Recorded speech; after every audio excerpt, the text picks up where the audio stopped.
तेलंगाना के वजीर आला रेवंत रेड्डी ने अहम हिदायत जारी की। उन्होंने गोदावरी पुष्करालो त्यौहार के लिए मुस्तकिल इंफ्रास्ट्रक्चर बनाने का हुक्म दिया। वजीर आला ने कहा कि ये त्यौहार लाखों अकीदतमंदों को अपनी तरफ खींचता है। मुस्तकिल इंतजामात से आवाम को सहूलत मिलेगी, न सिर्फ आर्जी बल्कि पायदार सहूलतें कायम की जाएंगी। रेवंत रेड्डी ने मुताल्लिका महकमों को फौरी मनसूबाबंदी करने को कहा। सफाई, पीने का पानी और ट्रांसपोर्ट पर खुसूसी तवज्जो देने की हिदायत दी। वजीर आला ने कहा कि पुष्करालो तेलंगाना की शान है। हर साल आर्जी खर्च करने के बजाय एक बार मुस्तकिल इंतजाम बेहतर होगा। हुकूमत इस त्यौहार को आलमी सतह पर नुमायां करने का अज़्म रखती है।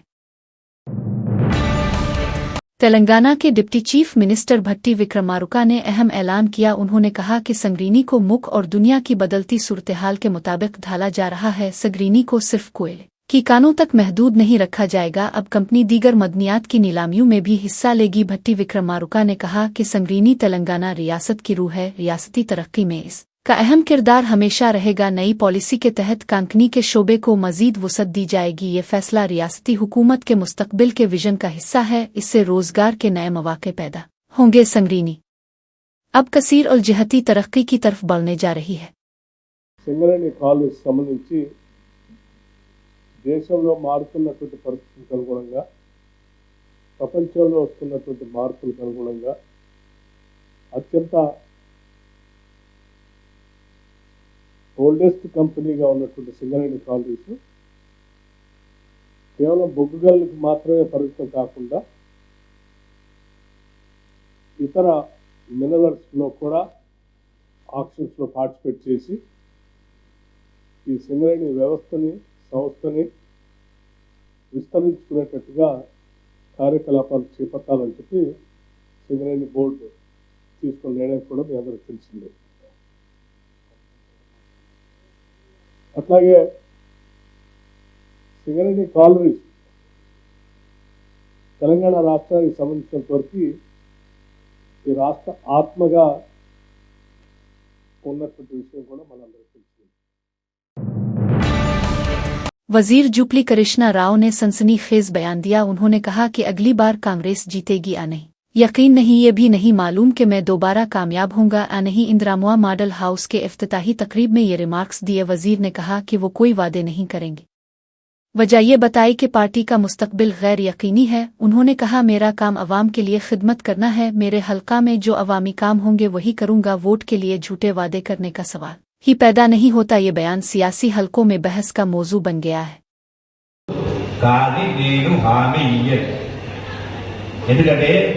ఎందుకు హామీ ఇస్తా? నేను గెలుస్తున్నది నాకే తెలియదు. పోనీ గెలిచిన మా పార్టీ గెలుస్తున్నది మాకు తెలియదు. పోనీ మా ప్రభుత్వం తెలియదు. పోనీ మా ప్రభుత్వం వచ్చిన స్కీమ్ ఇస్తుందని తెలియదు. నాకు జేబుల నుంచి అంటే ఇచ్చారంటే ఇస్తా చెప్తా. మరి ఎవరో ఇద్దరికి ఏమని తెలియడానికి అది మోసం మాట కాబట్టి నా హామీ ఇవ్వలేదు. ఇప్పుడు కూడా మీరు అడిగినట్టు నా ప్రయత్నం చేస్తా. तेलंगाना की वजीर सतकुआ ने बीआरएस पर सख्त हमला किया। उन्होंने कहा कि बीआरएस रहनुमा के सीआर और केटीआर ने ही इन्हिराफ की सियासत को जन्म दिया। सतकुआ के मुताबिक रियासत की तश्कील के अगले ही दिन टीडीपी और कांग्रेस के एमएलईस को तोड़ा गया। 2018 के असेंबली इंतखाबात के बाद 13 कांग्रेस एमएलईस को भी लालच देकर बीआरएस में शामिल किया गया। तुलसानी श्रीनिवास यादव टीडीपी एमएलए और सबीता इंदिरा रेड्डी कांग्रेस एमएलए को पार्टी छोड़े बगैर ही वजारती उहदे दिए गए। उन्होंने कहा कि ये अमल जमहूरियत की तौहीन के मुतरादिफ है। सतकुआ ने बीआरएस पर दोहरा मेयार अपनाने का इल्जाम लगाया। उनके मुताबिक बीआरएस ने इक़्तिदार के 2 अदवार में ही इन्हिराफ की सियासत को मजबूत किया।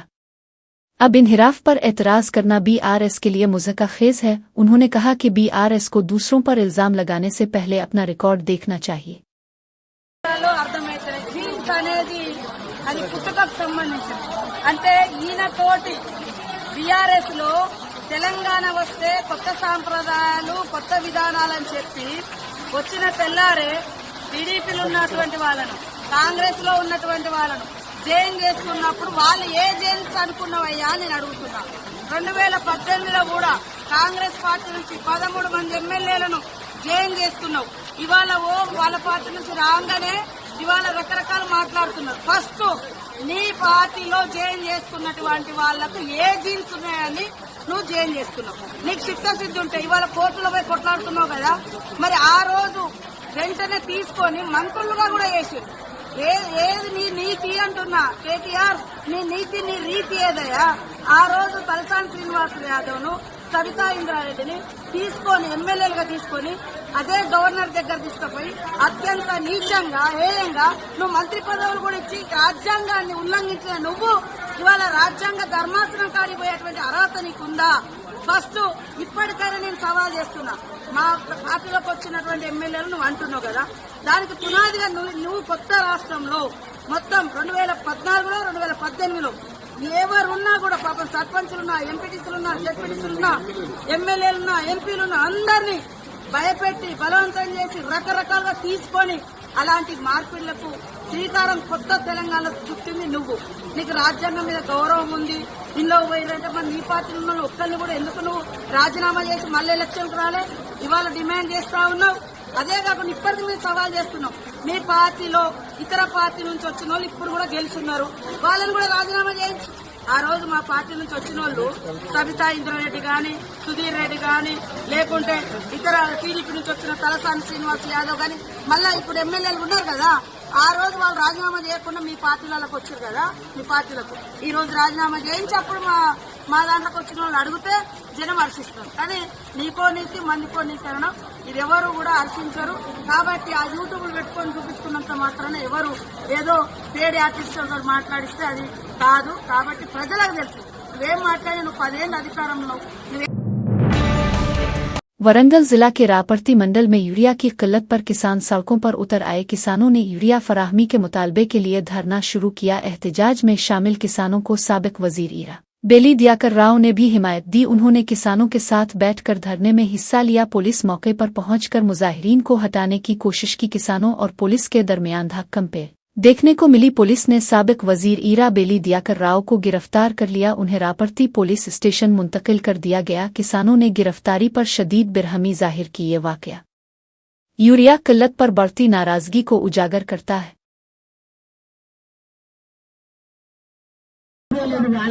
తెలిసి ఏం పెట్టిండు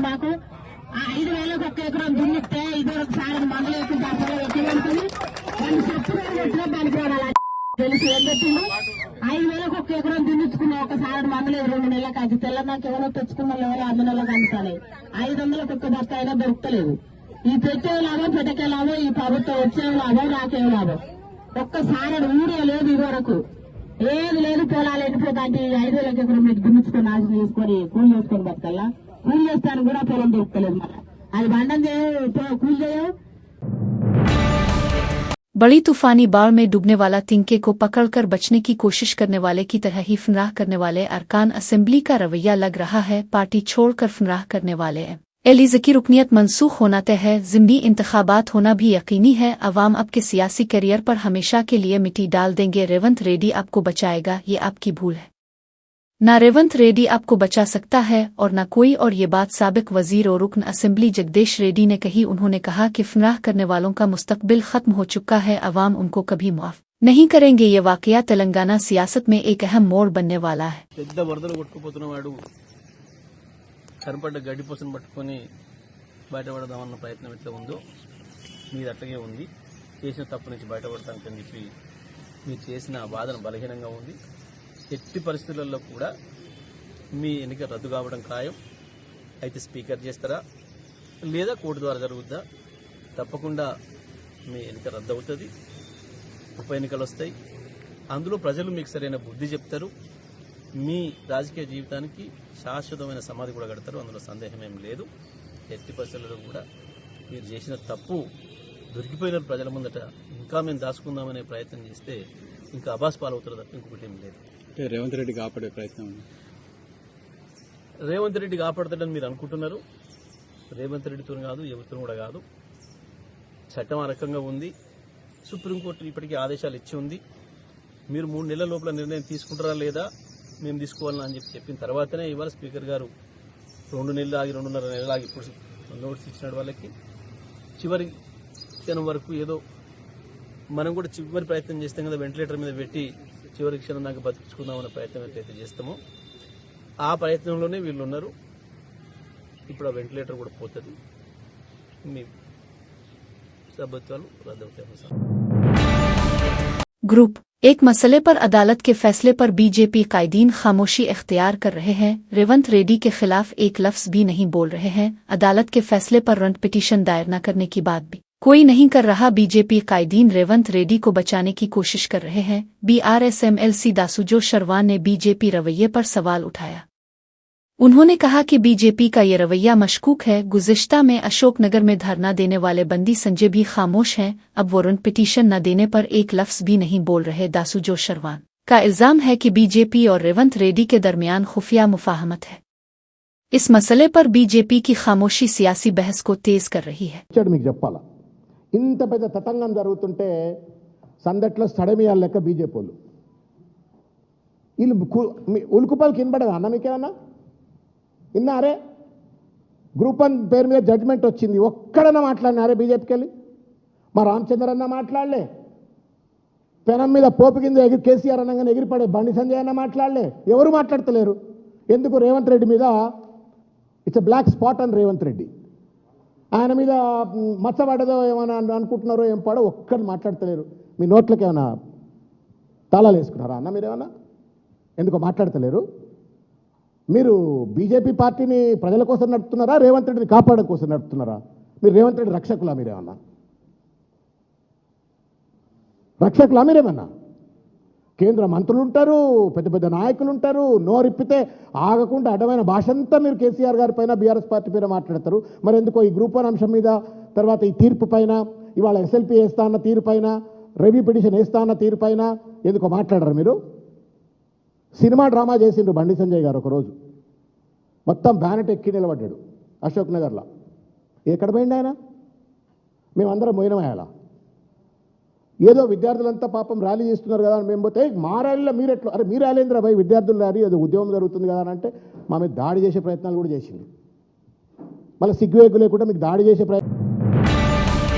तेलंगाना के मीदुक जिला तुपरान कस्बे में एक शॉपिंग मॉल में हंगामा बरपा हुआ। यहां साड़ियां सिर्फ 99 रुपए में फरोख्त के लिए पेश की गईं। खबर सुनते ही ख्वातीन की बड़ी तादाद मॉल पहुंच गई। साड़ियां खरीदने के लिए ख्वातीन में जबरदस्त रश देखने को मिला। रश इतना बढ़ गया कि इंतजामिया काबू न रख सकी। साड़ियों के लिए धक्कम-पेल और अफरातफरी पैदा हो गई। कई ख्वातीन गिरने के बाइस जख्मी होने से बाल बाल बची। सूरत हाल बिगड़ने पर दुकानदारों ने पुलिस को इत्तला दी। पुलिस पहुंची और हालात को काबू में लाया। ये मुनफरिद अफर तुपरान में घंटों मौजू बहस बनी रही।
करीमनगर के सैयदनपुर गांव में बारिश का पानी सिवमिरम मॉडल स्कूल में दाखिल हो गया। इससे तलबा को शदीद मुश्किलात का सामना करना पड़ा। तेलंगाना डेवलपमेंट प्लानिंग सोसाइटी के अदाद व शुमार के मुताबिक जिला में भारी बारिश रिकॉर्ड की गई। हैदराबाद हल्का हजरबाद में सबसे ज्यादा बारिश हुई। यहां 221.5 मिलीमीटर बारिश रिकॉर्ड की गई। चुगवरमामडी में 215 मिलीमीटर बारिश रिकॉर्ड की गई। सैयदनपुर में भी 149.2 मिलीमीटर बारिश पड़ी। मुसलसल बारिश के बाइस निशेबी इलाकों में पानी जमा हो गया। इस सूरत-ए-हाल से स्कूल के मामूलात बुरी तरह मुतासिर हुए। मकामी अवाम ने फौरी राहता इक़दामात का मुतालबा किया।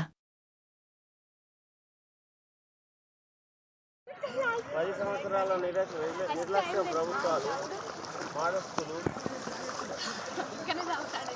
గతంలో చేసిన తప్పులే మళ్ళీ చెప్పాను.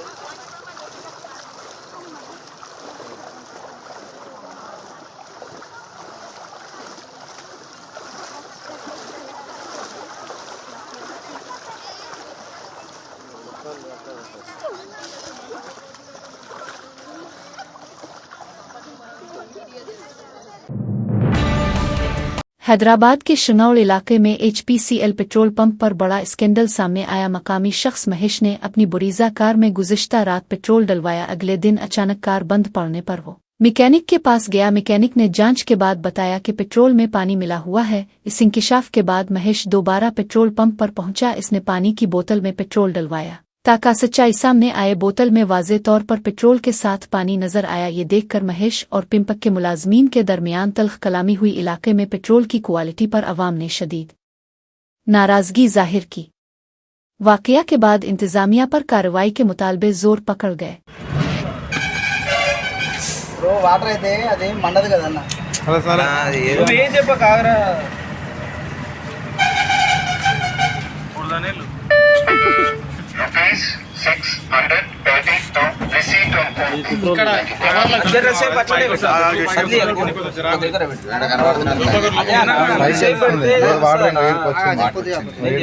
వాటర్ అయితే మనం ఇప్పుడు మొత్తం పెట్టిన నేను చెయ్యి మొత్తం పెట్టిన చెయ్యి వాటర్ అయిందనుకో మన చెయ్యి ఆరదు.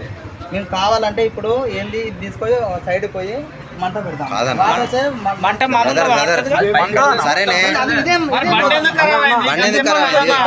ఎందుకు మండుతో చెప్తా. ఆల్రెడీ సగం పెట్రోల్ ఉంది, సగం వాటర్ ఉన్నాయి. పెట్రోల్ ఉన్న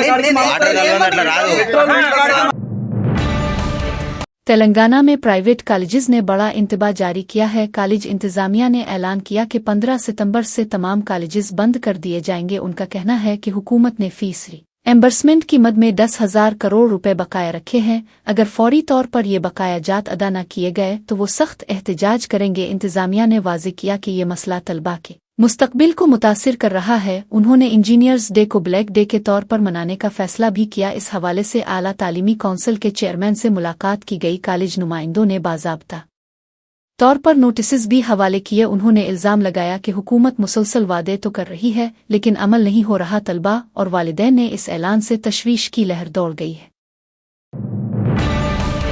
ईदुलाबाद कलेक्ट्रेट की इमारत की छत गिरने का वाकया पेश आया। जिला कलेक्टर राजा ऋषि शाह ने मुलाजमीन के लिए छुट्टी का ऐलान किया। इमारत के खस्ता हाल होने पर हुक्काम ने फौरी इक़दाम किया।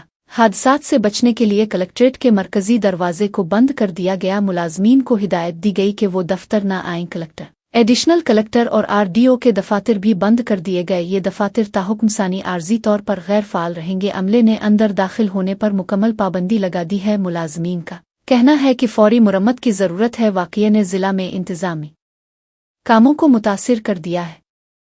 ईदुलाबाद ज़िला में पुराना कलेक्ट्रेट भून गिर गया। ये इमारत 1941 में तामीर की गई थी और अभी तक इसी में काम जारी था। इमारत की स्लीब गिरने लगी तो मुलाजमीन ने फौरी तौर पर बेउकरजान बचाई। इस वक्त वजीर जावली की रिव्यू मीटिंग होने वाली थी। सभी मुलाजमीन मौजूद थे मगर खुशकिस्मती से कोई जख्मी नहीं हुआ। स्लीब आहिस्ता आहिस्ता गिरने के बाइस मुलाजमीन को बाहर निकलने का मौका मिला। इस सेक्शन की स्लीब मुकम्मल तौर पर ढेर हो गई। मलबा हटाने का काम फौरी तौर पर शुरू किया गया। कलेक्ट्रेट की खिदमात बारी तरह मुतासिर हुई। एहलकार ज़रूरी फ़ाइलों को महफूज मकाम पर मुंतकिल कर रहे हैं।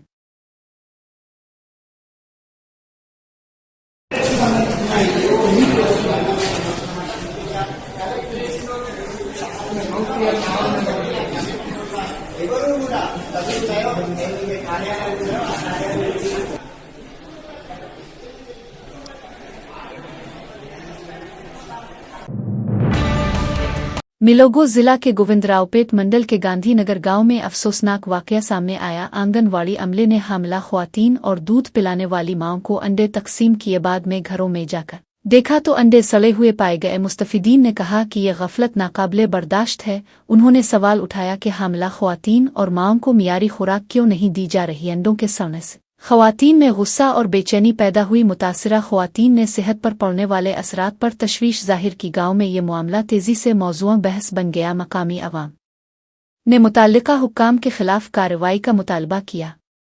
इस वाक़ये ने सरकारी स्कीमों पर एतमाद को शदीद नुकसान पहुंचाया है।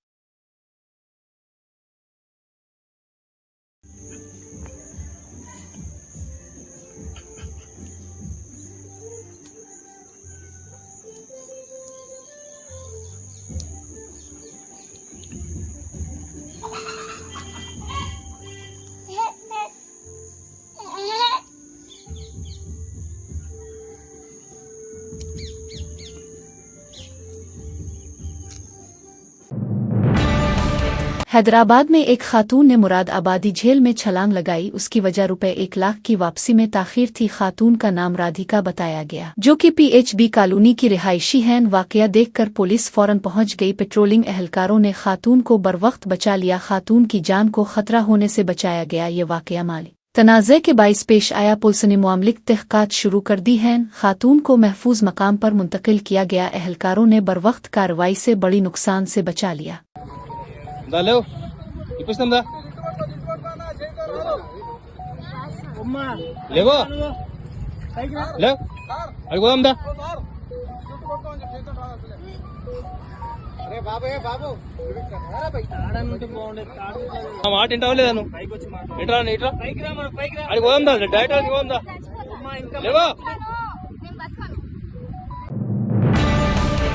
आंध्र प्रदेश के जिला श्रीकाकुलम में एक बस में हंगामा बरपा हुआ। टुकुल्ली से नमुडीजूला गांव जाने वाली प्लेविल्गो बस में झगड़ा हुआ। सीट के मसले पर एक खातून और एक नौजवान के दरमियान तनाज़ा छिड़ गया। दोनों ने एक दूसरे पर चीखना चिल्लाना शुरू किया। बात बिगड़ते ही मामला हाथापाई तक पहुंच गया। खातून और नौजवान एक दूसरे के बाल पकड़कर लड़ने लगे। मुसाफिरों ने बीच बचाव करने की कोशिश की। झगड़े के बाइस बस में अफरा-तफरी फैल गई। वाकये की वीडियो सोशल मीडिया पर वायरल हो गई। ये वाकया पब्लिक ट्रांसपोर्ट में बढ़ती बदतमीजी को उजागर करता है।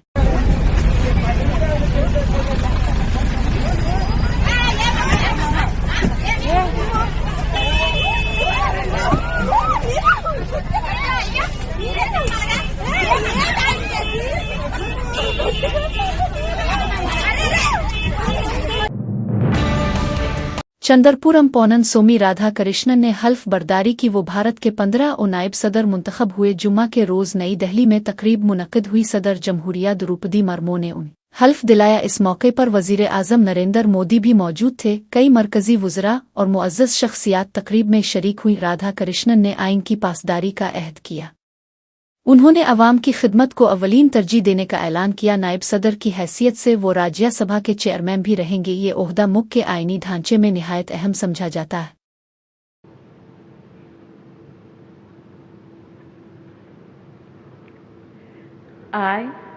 I, Chandrapuram Ponnusamy Radhakrishnan, do swear in the name of God do swear in the name of God that I will bear true faith and allegiance that I will bear true faith and allegiance to the Constitution of India to the Constitution of India as by law established, and that I will faithfully discharge the duty upon which I am about to enter. Congratulations.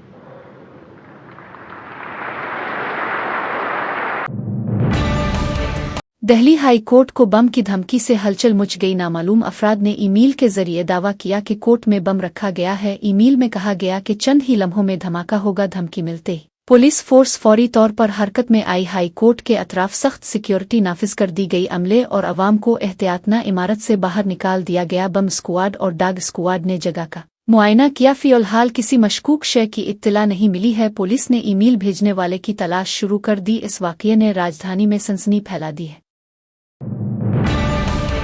RBI phone EMI ना चुकाने वालों पर नया कदम अलिफाटेनी की तैयारी में है। इत्तलात के मुताबिक फिनांस कंपनियां फ़ोन को लॉक करने की इजाज़त हासिल कर सकती हैं। मुल्क में बड़ी तादाद में लोग कर्ज पर फ़ोन खरीद कर किस्तें अदा नहीं कर रहे हैं। फ़ोन लॉक सिस्टम नाफिज होने से ऐसे मसाइल पर काबू पाया जा सकेगा। फ़ोन खरीदते वक्त ही एक ख़ास ऐप इंस्टॉल की जाएगी। ये ऐप सिर्फ फिनांस कंपनी के कंट्रोल में होगी। RBI ने वाज़ेह किया कि अवामी हुकूक मुतासिर न होंगे। फ़ोन खरीदार से पहले ही तहरीरी इजाज़त ली जाएगी। फिनांस कंपनियां ज़ाती डेटा तक रसाई हासिल नहीं कर सकेंगी। जल्द ही इस हवाले से नई हिदायत जारी होने की उम्मीद है।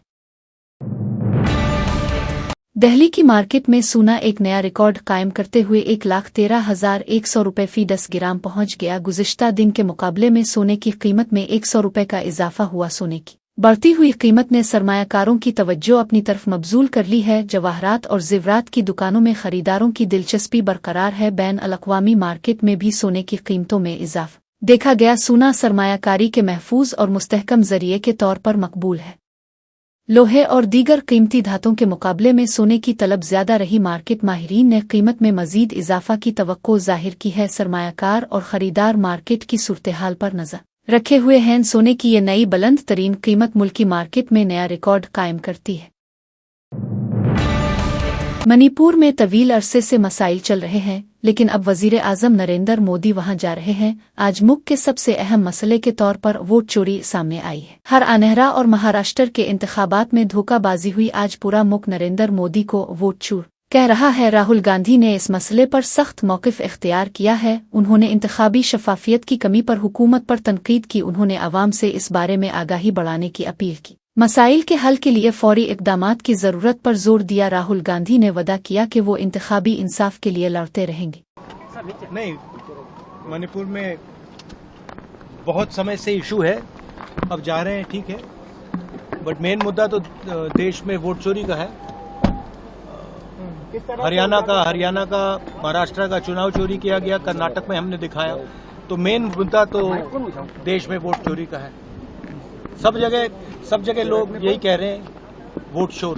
सर, ये उपराष्ट्रपति चुनाव मुअज़्ज़ज़ कौमी सदर जनाब अखिलेश यादव ने यूपी हुकूमत पर शदीद तनकीद की। उन्होंने कहा कि सिर्फ सेहत का महकमा नहीं बल्कि दीगर महकमे भी मुकम्मल तौर पर नाकाम हो गए हैं। सारे महकमों में लूट मार का सिलसिला जारी है। जो शख्स सख्त मेहनत करके काम करता है, जैसे नायब वजीर आला, और जिसकी अपनी गाड़ी भी छीन ली गई हो, इससे क्या तवक्को रखी जा सकती है। उन्होंने मजीद कहा कि बीजेपी की हुकूमत आने के बाद ही सेहत के महकमे में बेहतरी आएगी। सेहत के निज़ाम की हालत काबिल अफसोस है। लोग बुनियादी सहूलियात से महरूम हैं। हुकूमत की नाअहली अवाम के लिए खतरनाक साबित हो रही है। आखिरी वक्त तक इस्लाहात का इंतजार जारी है। अखिलेश यादव ने वादा किया कि अवामी फलाह के लिए मसाइल को उजागर करते रहेंगे। जब से भारतीय जनता पार्टी की सरकार आई है, हर क्षेत्र में आप गिरावट देखेंगे। जहां ये सरकार ये अच्छे दिन का वादा करके आए थे, डबल इंजन की सरकार कहते थे, अर्थव्यवस्था दुनिया में हमारी वहां पहुंच गई है, $1 ट्रिलियन की डॉलर की इकोनॉमी बनाएंगे, और वहीं गोंडा में ये पहली बार सुनने और देखने को नहीं मिल रहा है न्याय। मुझे याद है एक दिन रात में मैं टीवी देख रहा था और अचानक एक न्यूज फ्लैश हुई। कोई श्रीवास्तव परिवार था, उसको किसी ने गलत इंजेक्शन दे दिया, प्रेग्नेंट महिला को, उसको लेकर के विवाद हुआ अस्पताल में, उसकी जान चली गई महिला की, पूरा विवाद हुआ वहां पर। और एक घटना नहीं, उत्तर प्रदेश में समय समय पे जगह जगह पे आप घटनाएं देखने को मिल रही हैं। ये स्वास्थ्य केवल विभाग नहीं, अन्य विभाग भी पूरी तरीके से चौपट हो गए, लूट मची हुई है। और अगर कोई शिकायत भी करता है तो उस पर अन्याय करते हैं। जो डपट खाता हो डिप्टी सीएम, जो डपट खा करके काम करता हो डिप्टी सीएम, जिसकी अपनी खुद गाड़ी छिन गई हो, उससे क्या उम्मीद करोगे स्वास्थ्य विभाग ठीक होगा। और फिर मेडिकल कॉलेजों की हालत देखिए आप, जो प्रेस्टीजियस यूनिवर्सिटीज हैं उनकी हालत देखिए आप सोचिए, सैफई जैसा मेडिकल यूनिवर्सिटी, उसको बर्बाद कर दिया इन्होंने। केजीएमयू की खबरें पढ़ रहे हैं कि यहां से न जाने कहां लोग जा रहे हैं, किस स्थान पे बैठ रहे हैं जाकर के, कहीं डायरेक्टर बन रहा है, कोई वाइस चांसलर बन रहा है। और केजीएमयू की हालत क्या है, लोहिया अस्पताल की हालत क्या है, सिविल हॉस्पिटल की हालत क्या है। और जिस सिविल हॉस्पिटल को बनना था, एक तो ये पूरे उत्तर प्रदेश में देख लो आप, झांसी के मेडिकल कॉलेज की हालत क्या है, पीएससी सीएससी की हालत क्या है, एम्बुलेंस की हालत क्या है। बीजेपी जाएगी तब स्वास्थ्य विभाग ठीक होगा।